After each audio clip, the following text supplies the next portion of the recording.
Good morning, everyone. Welcome to the Couples Academy Show. My name is Hassani. Good to have each and every one of you here with us. Whatever city, state, country you are chiming in from, we want to know who you are so that we can acknowledge and recognize you.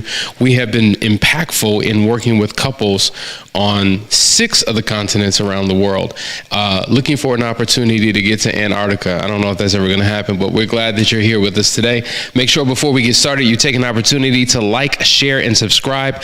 When you click that like button, you're helping us in the algorithm get our message out. You can become an ambassador of Couples Academy by sharing this message with other people. And so, as you know, we're marriage counselors and infidelity recovery specialists. And so I'm excited because we're starting a brand new series, and I really want to take my time with this. A lot of times we may have one-offs, or we may have a 1 or 2 part series, but I want to really get into the depths of this particular topic because I think it's one of the biggest needs that people have. I would say that 99% of the time, what couples are searching for is a deeper connection and a deeper level of intimacy within their relationship, and somehow it has been lost. And so today we're going to be talking about rebuilding intimacy after infidelity. Now, maybe you haven't experienced infidelity yet. Let me not say yet. Hopefully you never will if you haven't. But an affair or infidelity is not the only cause of the breach and the breakdown of intimacy in the relationship. Over the course of time, with disappointments and frustrations and setbacks and challenges and misunderstandings and the inability to resolve conflict, there is somehow a loss, a breach, a break in the relationship. And so it impacts a couple's ability to properly engage in the way they once were. So we're going to be talking about how to rebuild it back, but we're going to take our time over the next couple of weeks really unpacking it in depth. So I think it would be good if I gave you a fundamental definition of intimacy, because I think that would help. Now, intimacy is a multifaceted concept that encompasses various dimensions of human connection and closeness. It involves the sharing of personal experiences, thoughts, and feelings, fostering a deep sense of closeness and understanding between individuals. Intimacy can be categorized into several types, each contributing to the overall sense of connection in a relationship. So as you can see, this is a pretty meaty definition. There's a lot here. But why would we need to rebuild it? Because it's been lost. In fact, more couples than not struggle with intimacy. I just want to give you a great statistic that I came across. A study by the American Association for Marriage and Family Therapy, the AAMFT, found that 15 to 20% of couples are in sexless marriages, defined as having sex less than 10 times a year. And this often correlates with a lack of overall intimacy. So a lot of times people make intimacy synonymous with sex, right? So when they're saying we're no longer intimate, what many people are ultimately saying is that we're no longer sexual. But interestingly enough, when couples stop having sex, it's not because sex is necessarily the problem. Usually when there's problems in the relationship, one of the areas that it first appears is in the bedroom. So when a couple stops touching, it's an indication that something is wrong. So the solve to the sexual problem isn't necessarily more sex. The solve to the sexual problem is resolving an emotional or relational problem, which ultimately impacts a couple's sexuality. So think about that. A sexless marriage by definition is couples who have sex once a month and as little as 10 times a year. In fact, we've had all types of couples who have gone quite longer than that. You know, we've had couples that haven't had sex for anywhere from 6 months to 3 years. Could you imagine that? There was a couple, I used to talk about them quite often, but years ago, this couple came to me. They had been married for 25 years. Because there was brokenness in their relationship, they spent the last 10 years in a sexless marriage. That is a prison sentence. That is a bid. That is one of the greatest forms of punishment, because sex is such a gift to a married couple. In fact, it is the only couple, a married couple, a covenant relationship couple, that is ordained to engage in the pleasures of the gift that God has created. And so when couples don't take advantage of it, it creates problems. So number one, our lack of emotional connection is impacting our inability to engage in sex, but not having sex further creates a divide in the emotional connection. So it's a horrible thing. Let's go on. It says that the Gottman Institute, a leading research organization on marriage stability, reports that lack of intimacy is one of the top complaints in marriage counseling sessions. I want you to think about this.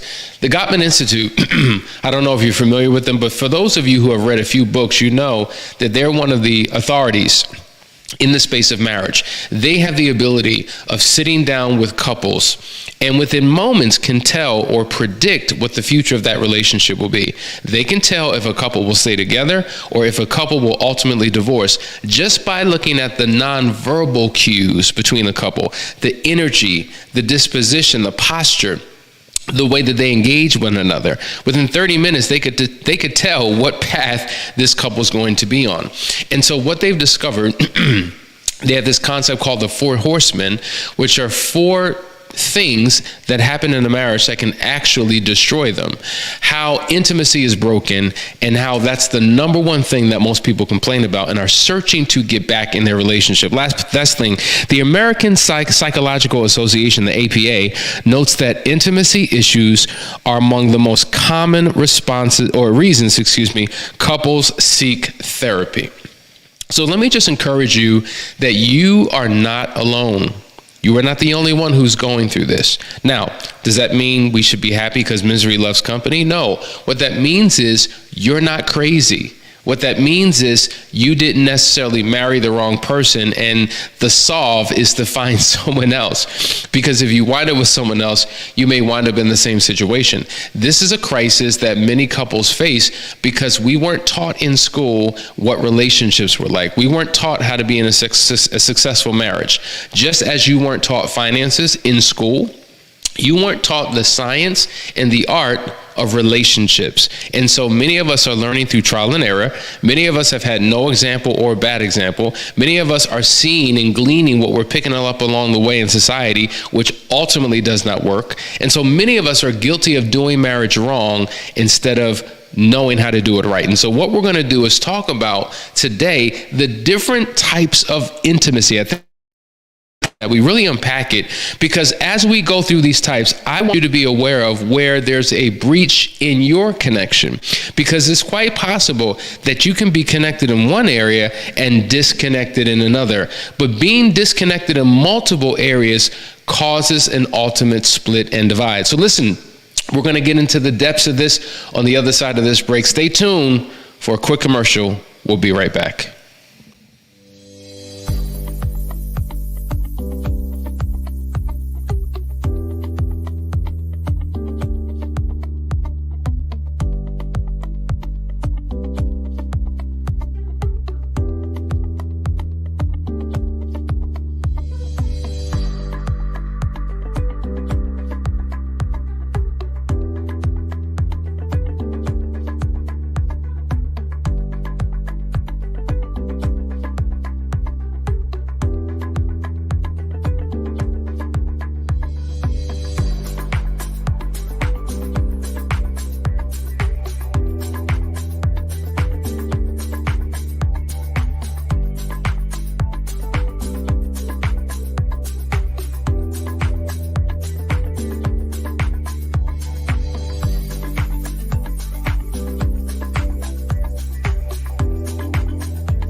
All right, guys, we're back. That was a commercial for the Last Chance Weekend. And let me tell you, this is going to be a very exciting summer.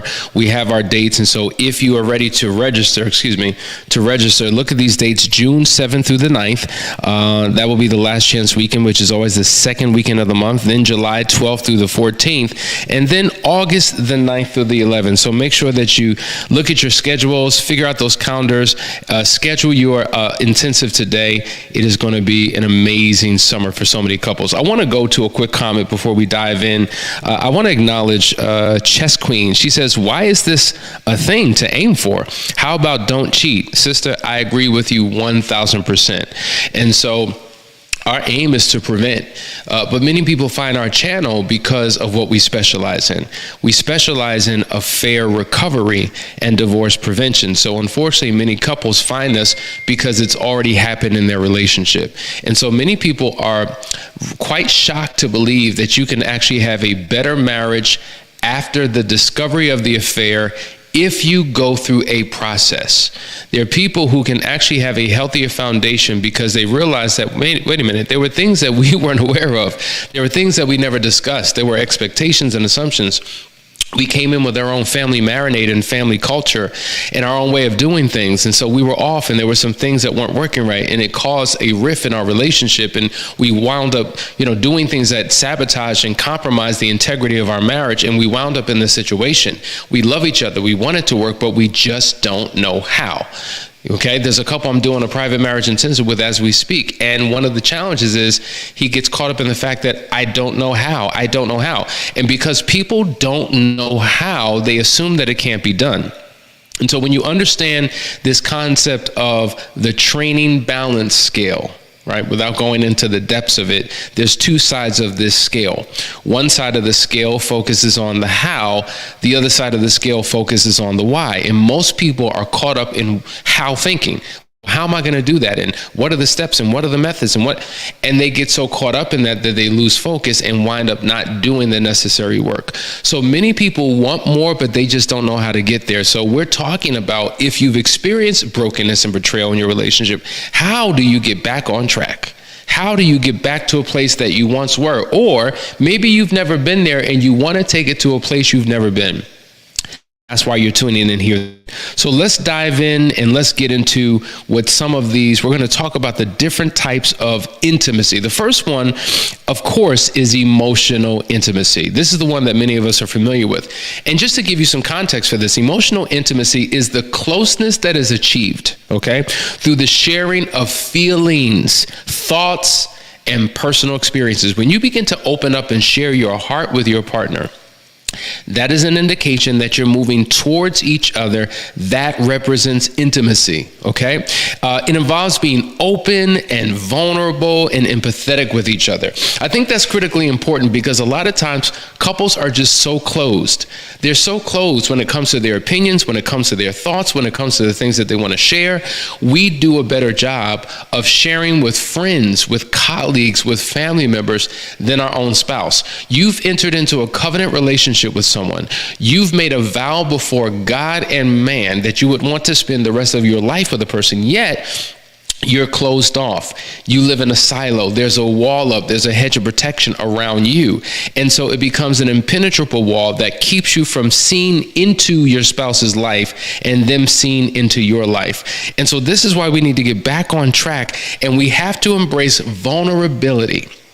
Vulnerability means exposing yourself to your spouse. It's putting yourself in a position to potentially be hurt again. But guess what?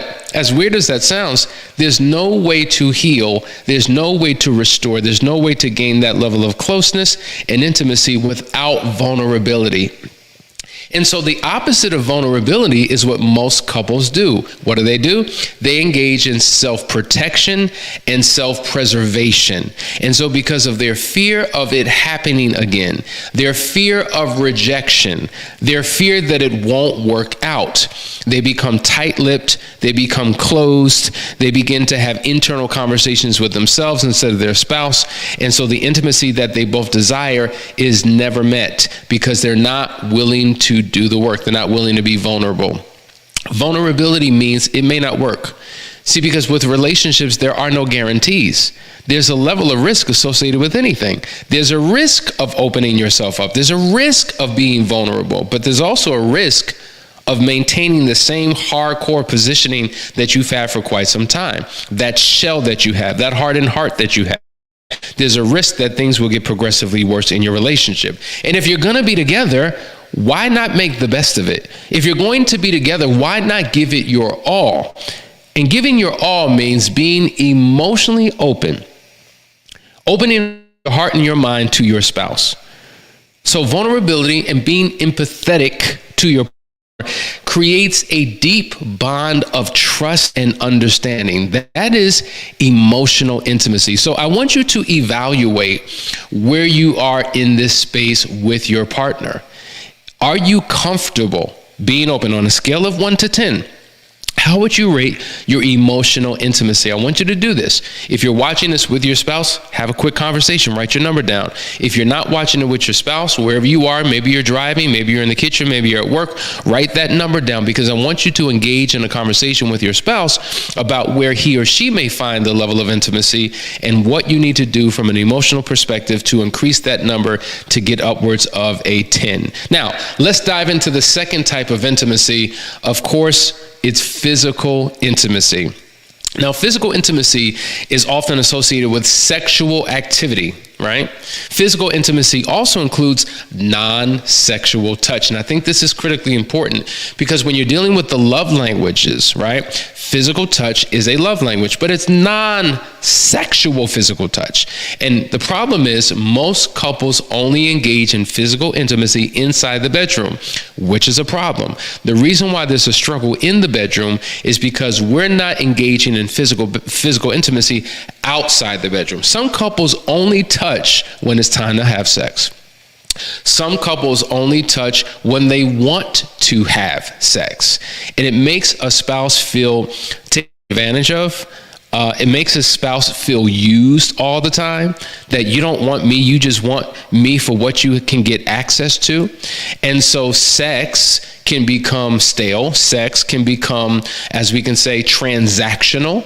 And if it's transactional and not relational and emotional, it's empty and void. And so, yes, there are couples who are having a whole lot of sex. In fact, we think that the more couples have sex, that the better their relationship must be. And that's not necessarily so.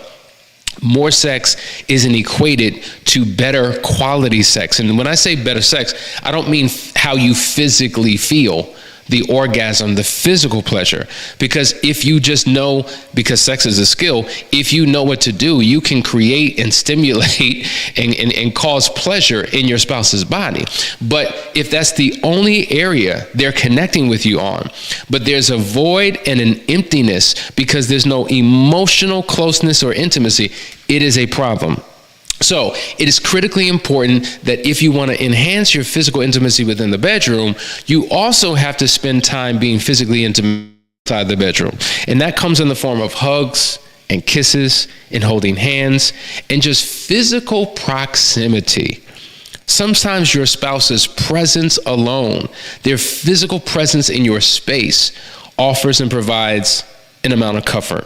It's about expressing affection and comfort through physical closeness. This is what physical intimacy is. So once again, rate yourself on a scale of 1 to 10. Where are we in the area of physical intimacy? Number three, we're talking about intellectual intimacy. This is awesome, right? Because intellectual intimacy is the type of intimacy where you share ideas, you're engaging in stimulating conversations. It's so interesting that a lot of couples, the longer they are together, unfortunately, they lose something. It's difficult trying to figure out what to talk about. It seems like we've grown apart and we're in two different spaces. You're interested in that, I'm interested in this. I have more of a connecting time talking to my friends, whether we're on Marco Polo, whether we're on the phone, whether we're texting back and forth. But when it comes to you, we're very one-wordy. We're very short. We say enough to just say that we had a conversation and we move our separate ways. There isn't any intellectual intimacy. There aren't any stimulating conversations. You ever meet somebody for the first time and you're like, oh my God, we got into such a great conversation. I felt like I've known this person all my life. But the person that you have known all your life, they feel like a stranger to you. because you're not engaging in intellectual conversation, intellectual intimacy.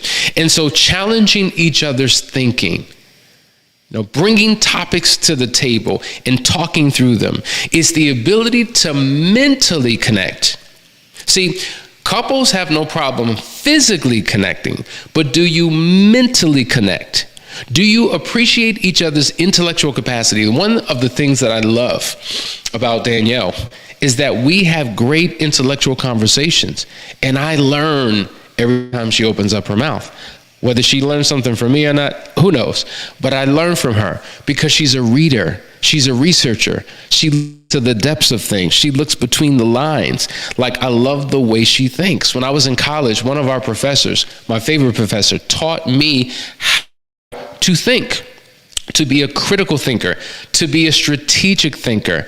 I often think about the Wizard of Oz. And in the Wizard of Oz, you had who was on a quest, and along her journey, she meets three people. She meets the Scarecrow, who didn't have a brain, the Tin Man, who had no heart, and the Lion, who had no courage. And here you have three men, right, being led by this one woman and a dog. Perversion of responsibility. But when we think about the Scarecrow, he had no brain. There was no intellect. There was no smarts. And there's nothing worse than being with somebody who you spend the rest of your life with, and they are as dumb as a rock. I'm not talking about you or your spouse. I'm just throwing out a concept out there. So one of the things that you want to do to increase your intellectual intimacy is read together. One of the things that Danielle and I love to do is we read together, we watch videos together, we watch sermons together, we wrestle through concepts together, but we also do it individually. She's on her path, I'm on my path, we're reading our own books, but then we're sharing with each other insights that we've gotten, right? And so that's the power of a connection. Because as they say, love lasts for hours, sex for minutes, orgasms last for seconds. Some people are drawn to their spouse. Some people say, I do. Some people hang on to the relationship because the sex is good. And oh my God, the sex of it. But outside of the sex, what are you doing? What are you engaging in? What are you spending your hours connecting on? Can't be sex. So there's got to be more than what you do in the bedroom. It's who you are and how you show up outside of the bedroom. Your intellectual stimulation is critically important in a relationship. All right, let's go to the next one. The next one we have here is spiritual intimacy. Spiritual intimacy is critically important. And let me tell you, this is one of the areas where so many couples struggle because of their own personal spiritual connection with God. It may not be what they want it to be, but even if it is strong, a lot of times people have difficulty opening up that portion of their life and sharing it with their spouse. But spiritual intimacy, by definition, is, it's involving sharing beliefs, values, and spiritual practices. I say this all the time, but the couples who struggle the most out of all of the couples that I work with are couples who don't have a shared faith tradition. They don't have a collective value system that they both subscribe to, because your faith is a culture within itself. If you're a Muslim, if you're a Christian, if you're Jewish, if you're Hindu, whatever your faith tradition is, there's a culture that's associated with it. There are beliefs and values and traditions and practices associated with it. It determines what food you eat. It determines how you raise your children. It determines what forms of entertainment you engage in. It determines what you wear. Like, so much is wrapped up into faith. And when a couple doesn't engage in spiritual intimacy, there's no common value system that they both subscribe to. And so it's critically important that there's a shared belief. We as a couple believe this. We as a couple do that. This is our collective value system for this thing called marriage. And what happens is, when you have that, you move from agreeing to disagree to agreeing to agree, because you have similar beliefs, similar steps and methods and processes of living life that are coherent and in alignment with one another. So it's critically important that you truly delve into spiritual intimacy. It can include attending religious services together. Now, listen, there's nothing better than, going to church as a family. For many circumstances, I get it. There are times when, people go to different churches, but when you as a couple worship together and you pray together and you engage in religious rituals together, it is a bonding experience. Every single morning before we start our day, if not every morning, almost every morning, before we start our day, we pray. We prayed this morning. We'll read a little bit of scripture. We'll talk about it. We'll get insight. So not only are we physically close in the bed touching each other, but we're touching each other's spirit through a ritual of righteousness that we engage in. So while physical intimacy does bring about a tremendous amount of closeness because literally you're inside of each other, spiritual intimacy allows you to connect in a way that's even closer and more in depth than the physical connection. Because the reality is, you're not your body. You live in a body. What you are is spirit. And when you can connect in that way, everything begins to change. Listen, we're going to keep on going, but we'll take a quick commercial break. I hope you're getting something out of this, taking good notes. Stay right here. Be right back on the other side of this break.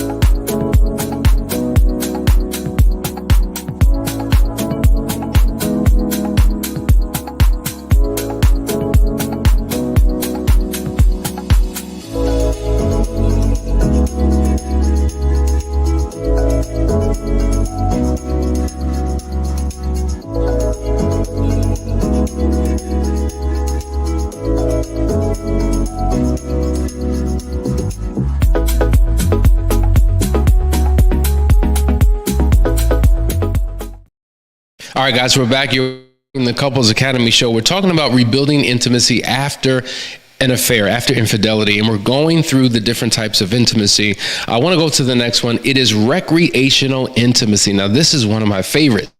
One of the things that we talk about in Couples Academy is the importance of recreational companionship and how critical that is to the success of a relationship. And so recreational intimacy, let me just read this. It's similar to experiential intimacy. Experiential intimacy is when you're sharing activities and experiences together. It involves having fun. It's the lighter side of things. It's actually coming out of the home and doing something together. So whether you're dating or engaging in shared hobbies, that's what recreational and experiential intimacy is. It could be cooking. It could be camping. It could be traveling. It could be starting some type of hobby together. It could be creating lasting moments, whatever that looks like. It can be stepping outside of your norm. So there's some of you who say, I know, I'm watching you now. Some of you say, I don't do that. That ain't me. Not me. I'm not doing that. You are in a box. Sometimes it's good to step outside of your box, your comfort zone, what you normally do, and try something different. Because as you begin to experience new and different experiences, it shapes you. It changes you. You begin to realize, wow, I actually enjoyed that. And now you have a newfound love that you can experience together with your partner because you are willing to be adventurous. Okay. And so you need to begin to form new memories. One of the shows that I watched growing up was with Al Bundy. What was that called? Married with Children. And Al Bundy always bragged about when he was in high school as a football player and how he was the star of the football team.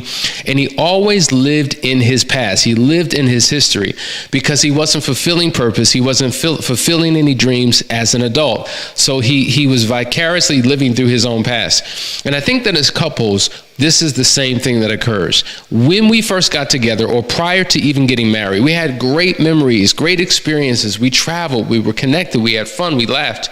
And then we've gotten settled in mediocrity. And all we do is hang on to and hold on to what was. But unfortunately, it builds resentment because we're no longer doing what we once did. At one time, we were adventurous. At one time, we were willing to try anything. At one time, we were willing to do anything our spouse requested because we wanted to be with them. We wanted to engage with them. But then we got settled And now the answer is no. I'm not interested. That's not what I do.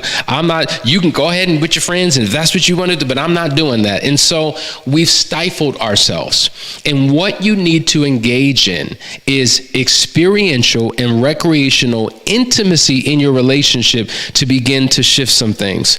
Creating these lasting memories, forming a bond, having connection. See, and connecting happens through experiences.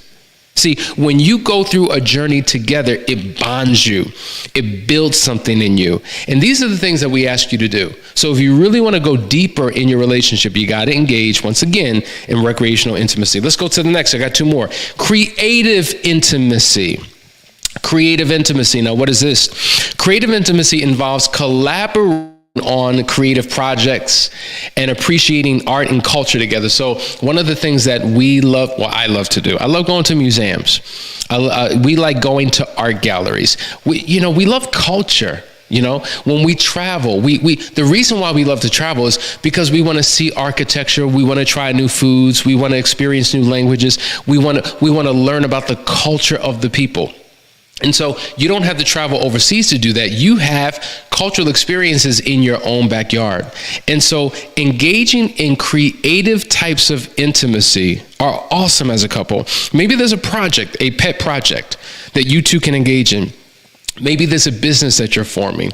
Maybe there's a mission that you can get behind that you can begin to do together. Maybe you're passionate about something in particular. Collaborating around these projects brings together intimacy. Think about it. If you work on your job, you may work 8, 10, 12 hours a day. You have other colleagues. Sometimes there are projects that require a team effort. And in you all coming together to work on a project as a team, it builds a connection and a camaraderie amongst the staff, amongst the team. And that's how relationships are formed. And in fact, sometimes relationships on your job are deeper than the relationships you have with the people who live in your own home. So making a decision to do something together can actually bring about that level of intimacy. Last point, crisis intimacy. Now, this is a deep one, and this is something that I think many people can relate to. Crisis intimacy is the type of intimacy that's developed when facing and overcoming challenges together. It's interesting. A lot of couples I think about the Three Little Pigs. I think that's the right cartoon. How they built these houses, right? One was built on sand, one was built, they used sticks, and one was built with stone. And then the big bad wolf came and blew these houses down, but he couldn't blow the house down. It was built with stone, right? Because the structure was strong. And oftentimes when we face adversity in life, it's almost like an outside force that has come and blown our house down.